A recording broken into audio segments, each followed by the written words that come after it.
Hey everybody, this is Matt Goldsman from GamersCast with a little preview type video of FIFA's 2014 FIFA World Cup game, or EA's game rather. Being a rather avid fan of football or soccer or whatever the hell you really want to call it, because honestly I really just do not care in the slightest what you call the sport.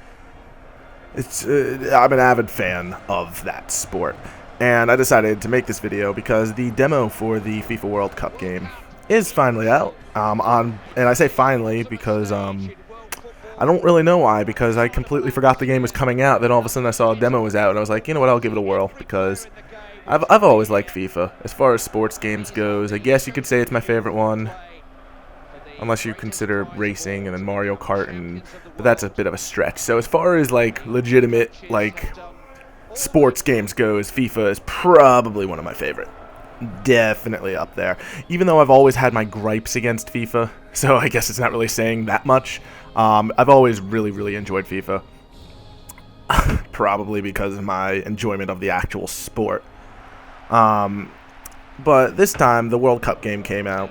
It's really weird what they're doing with it, because it comes out for Xbox 360 and PS3 as a full game, but for PS4 and Xbox One it comes out as DLC to FIFA 14.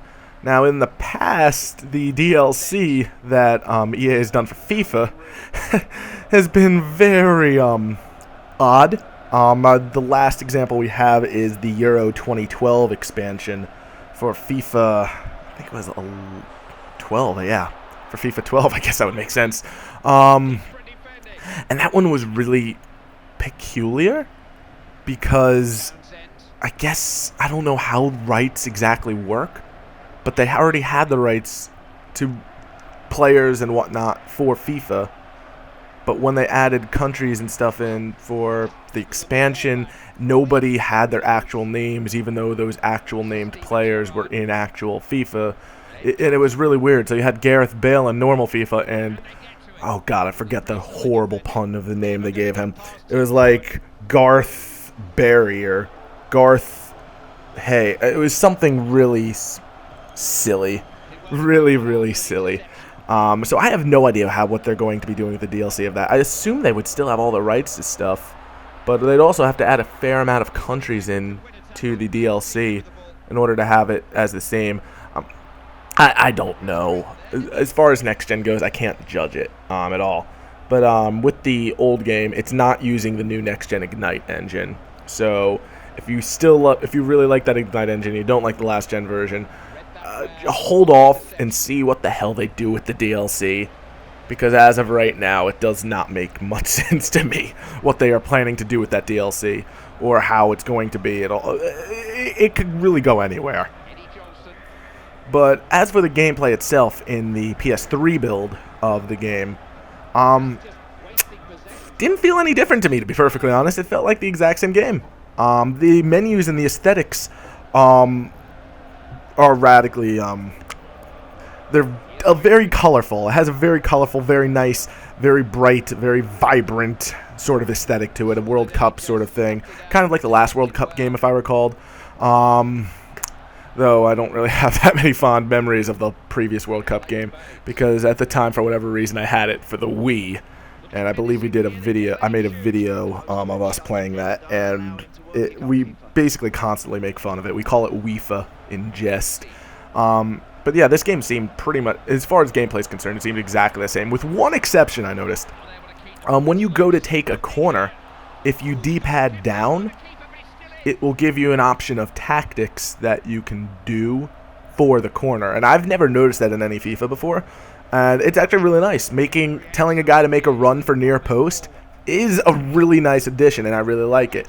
But as always, I don't know, for some reason the AI in FIFA, everything, football games in general have always felt incredibly stiff to me, and players never really respond to situations very fluidly or dynamically. Like, a lot of the times when people crowd the box or charge, like, you don't get that in FIFA. They just sort of stand still and then sort of react like in a I don't know. With FIFA, it's really odd, and it's those times that the immersion sort of leaves me because like I say, I watch soccer, football, whatever, pretty avidly. So when you don't have those kind of fluid movements, it really throws me off.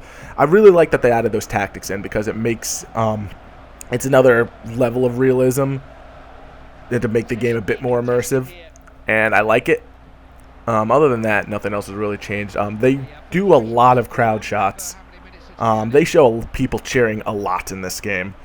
And by that, I mean, it's actually kind of funny, and it's kind of cheesy at times. Like, when I played, in this video, it's USA versus England, and when I score the goal, it cuts to a shot of a bunch of people wearing face paint cheering in front of the White House, which is kind of silly, but kind of nice.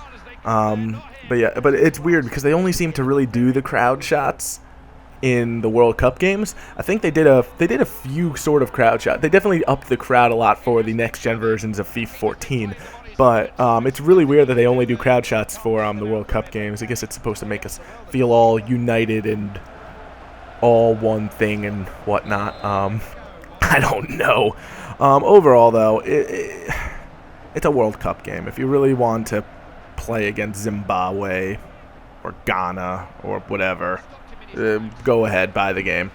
If you really just want a solid football experience, FIFA 14 on next gen is still your best option out there, even though I still have my fair share of complaints against it.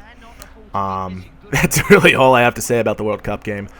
As for the next gen DLC, it's a wait and see scenario because no idea what they're planning, price point, anything at this point. So yeah, I've been Matt Golden from GamersCast. These are my thoughts on the EA's FIFA 2014 World Cup video game for Xbox 360 and PS3. It'll be out this Tuesday. I've been Matt Goldsman. I'll catch you next time.